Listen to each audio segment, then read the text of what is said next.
This is Made for More Living with Johnny Jennings, powered by eXp Realty. Online at madeformoreliving.com. So I heard this joke from this. It's this dad joke, and it goes, "The next 6 months are going to be terrific." That's right. Right? Stole that one from you, Matt. That's a good one. But man, oh my gosh, I am already tired, honestly, of hearing that word. I'm tired of hearing tariffs. But what's interesting is it's now starting to have like real life consequences in industry, in people's businesses, in people's lives. Like I know you used to be in financial services, right, Sean? Yes. Thank goodness I am not. We talked a little bit about that, man. I can't imagine. 400 people would have been calling me all in the same day, 2 days. Oh my gosh, I cannot. Yeah. I mean, we just had somebody. We had a house on the market for $2.4 million. The buyer was pulled out. I'm not entirely sure why. I know why they said, but I'm not entirely sure I believe it. And then the seller kind of just said, "Hey, you know what? Let's just hit pause because people are just worried right now about the T word, about tariffs." Yeah, something you hadn't heard of before, and now it's like the lexicon of everyone. Correct. Yeah, and it used to be like interest rates, purchase price. Who was talking about tariffs, a couple months ago? But now it's a thing. And by the way, talking with Sean Davis with SolarWise, and so your business is solar. Yes. How are these tariffs impacting your industry? Great question. I mean, I don't think that there's any business that's going to be immune to the effects of what's going on right now, right? It's an active discussion. Anytime you talk about big global movements of change, it's going to affect everyone's pocketbook to some degree, either positively or negatively. And so for us in solar, same thing's kind of happening. I mean, right now, solar componentry is made predominantly throughout the world. Stated a different way, very little of solar componentry is made exclusively in the United States. So we're dealing with the same thing. All of the installers, I'm a solar broker, so it means I've gone through about 30 different companies trying to find really 11 good ones in California right now. And we spent several years kind of developing a list of really good installers. And all of the installers that we are working with or guiding us right now or have intimated to us that there will be pricing increases on solar componentry, and depending on the installer, that could vary. So the issue is, normally with an installation company that installs solar system, it does not behoove them long-term to have 10 different panels from 10 different parts of the world that they can offer a consumer. Because with that type of broad availability, they can't really get scale. Mm-hmm. The idea behind solar installers is it's a very competitive marketplace, very low margins. Like how tight are those margins? 7 to 10%. Really? Yeah. That is skinny. It's very, very skinny. And so what an installer will do is they'll select a base panel for their normal installation program, and they'll buy those in bulk, buy 5,000 of them, 10,000 of them. So depending on where those panels are coming from, you could see cost increases as nominal as maybe 10% to as high as maybe 30%, and it's ever evolving. It's changing, right? Yeah. Every day to the next. Okay, we're going to have a tariff where it's going to off. It's reduced. Oh, it's going to go in effect 90 days. Nope, it's going to go effect next week. So it leaves all of us in kind of construction, specifically home construction, and very specifically solar, in a position where here's the one thing I can say: if you are at all curious about solar, if you're at all interested in mitigating your utility bill, here's emphatically what I'm going to say: it's never going to be cheaper than right now, today. Because our expectation is that there's not going to be a positive economic effect to what's going on with the tariff policy of the Trump administration right now. Do you think, or are installers already starting to raise their prices in anticipation of? Yes, because I mean they're selling yesterday's panels, but they got to buy tomorrow's panels. Yes, that's already happened. So of the 11 installers that we work with as a solar brokerage company, we've had 2 already begin to raise prices. Both of them were in the 10 to 12% range. So that's but again that can continue. How is this all going to shake out? Yeah. I hope you know. I don't know. I don't know, and probably our audience doesn't know. I just hope to be around for it. Man, yes, but, you and me both. But last year, you had shared with me off the air that there were 6 rate increases in 2024. Is that correct? Yeah. The problem of utility expense in California is persistent, and it's not going to go away anytime soon. So just to kind of frame it for the audience, if they haven't kept up with it, in California wants to be carbon neutral by 2040. Newsom still signed an executive order, hasn't retracted it, signed an executive order that everyone's got to be driving an electric vehicle by 2035. It's getting close. Yeah, all new cars. And to that point, let me just make a quick point here.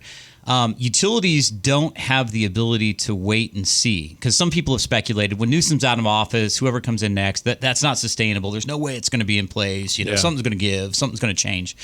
Well, utilities have to be making plans now, today, in expectation of that. They can't just wait until 2034. Oh, you guys were serious? Geez. Hey, Jane, you better get on the horn. We got to do 10 years worth of work in a year. Yeah, let's throw up a power plant really quick. Yeah. So it's persistent. So you've got carbon neutral by 2040. Everyone driving electric vehicles by 2035. And let me make a point here for those that may not know. If you drive 50 miles round trip in a fully electric car, so 100 miles total in a day. Yep. Bring it back home and charge it. You'll use about the same amount of energy that it takes to power a home in California for a full day. Oh my gosh, I have a friend and she was saying, I don't know if it was you or our solar repair guy, but she was asking him, like, my solar bill has gone, or my electricity bill has gone through the roof. I had panels installed in my house, and then I had panels installed in the yard because she's on some acreage, right? Mm-hmm. And my electricity bill keeps going up. And he asked her, well, what kind of car do you drive? And she's like, an electric Hummer.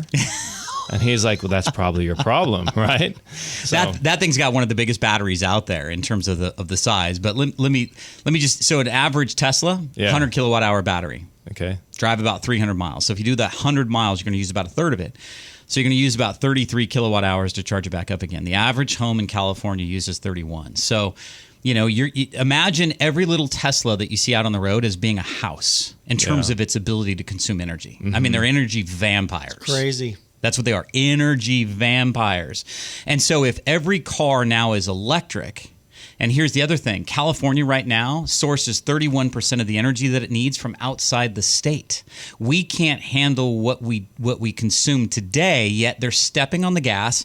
Carbon neutral by 2040. What does carbon neutral mean? I've never understood It means that. you're offsetting the amount of carbon emissions that you're putting into the atmosphere with carbon credits. It means, like, for example, that's part of the reason that Tesla has done so well. They get carbon credits because they're selling a vehicle that doesn't have any emissions, right? So carbon neutrality means that it's almost like not having a footprint when you're walking in the sand. You're not doing any detriment to society, to the planet, because you've mitigated that with other policies. So that's what they're really trying to do, is be carbon neutral, the first state in the country to be carbon neutral by 2040. Crazy. So in that vein, for example, California Air Resources Board implemented a law that by 2030 you won't be able to, in California, on new houses or retrofit houses, get a natural gas version of a furnace to heat your home or a hot water heater. Everything will be electric versions of those in 2030. So what's important for the audience to understand is heating anything takes about 3 to 5 times as much energy as cooling anything. So heating air is more costly energy-wise than cooling air. I give that as context because most people that are listening to us right now, the biggest utility bill you get, the most onerous, the most painful one It's in the summer. is in the summer. Yeah. Imagine a far more painful one in winter. Yikes. Right. Oh my gosh. Imagine 2 to 3 times. You're just filled with good news over there, Sean.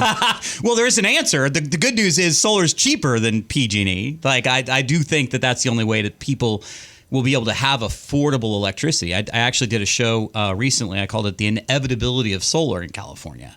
That, even people out there that have been stalwarts, like, hey, listen, I'm gonna bide my time. I'm gonna wait. I'm saying to them, you will at some point in this state, if what I believe to be is gonna happen happens, you will at some point have to consider it, unless you want to live more like the Amish, without electricity. So even with the tariff increases, even with the increased cost of solar, there are people out there going, hey, is solar even going to make sense anymore? Yeah. You're saying yes. Oh, absolutely. Can you outline how that looks, or why so?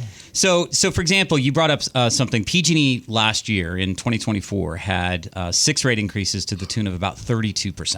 Okay, Wow. So I'm gonna harp on them because they're the biggest offender. Okay, so PG&E, Southern California Edison, and San Diego Gas and Electric. But PG&E last year, 32%, 6 rate increases, right? Mm-hmm.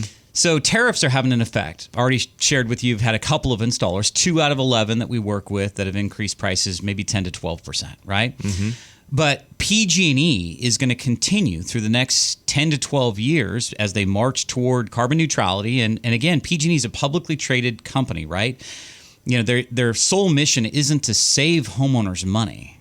Their mission is to make investors money. Yep. They're a publicly traded company, right? Yep. They're guaranteed profitability. A lot of people don't realize this. When PG&E spends money on infrastructure, because they are a publicly traded utility, they're guaranteed over a 10% profit on the money that they spend. For example, wildfire mitigation, undergrounding lines. You know, you've heard that a lot, right? Yep. Because you don't want to devastate another community like Paradise and end the lives of 85 people. So, well, just for context, I was talking with a guy up in Redding. Yeah.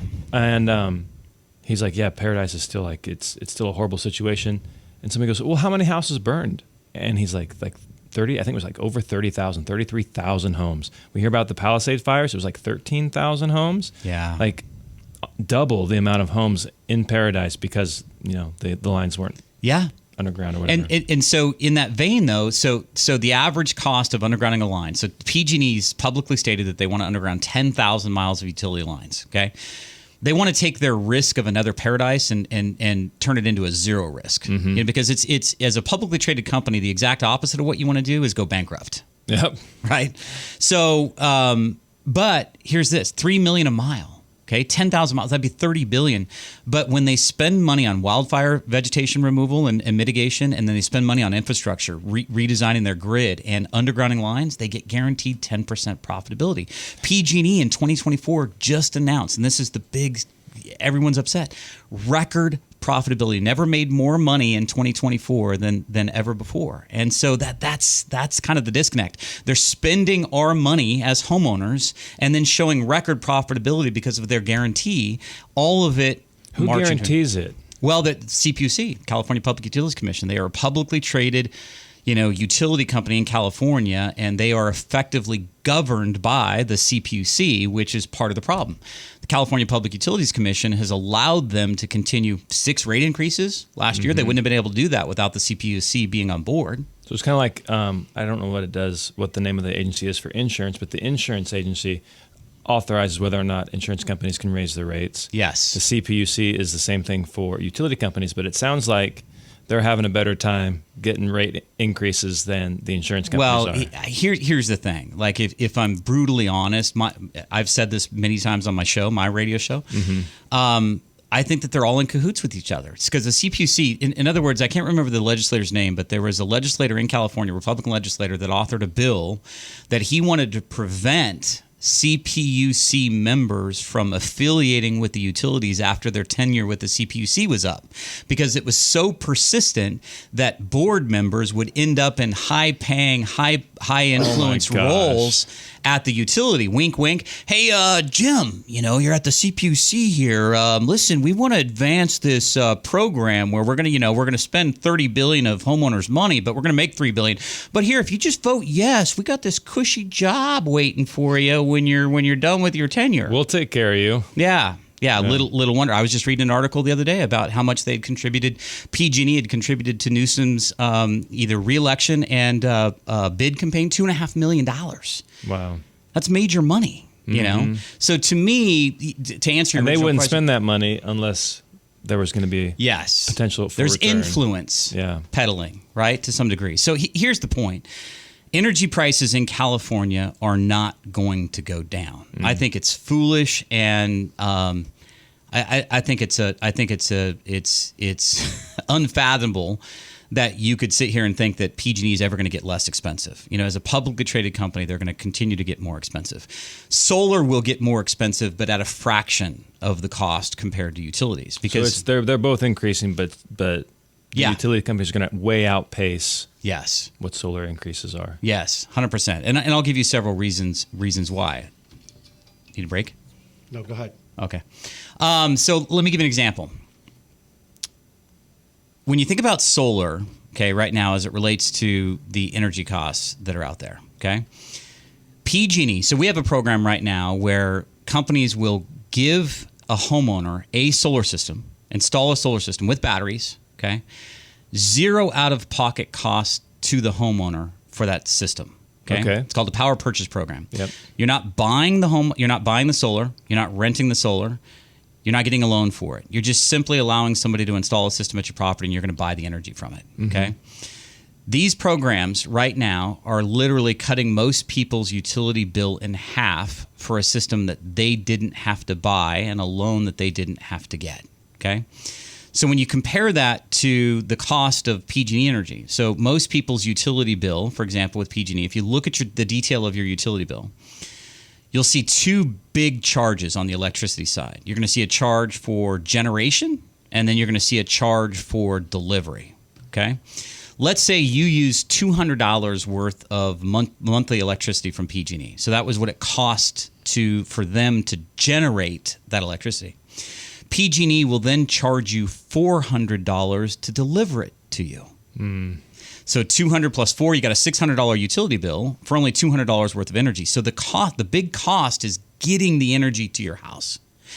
Solar is made at the house. Yep. It's made from the roof. There is no delivery charge that's 2 times the actual cost of generation. It's just the generation charge. And so some people said to me, hey Sean, this sounds too good to be true.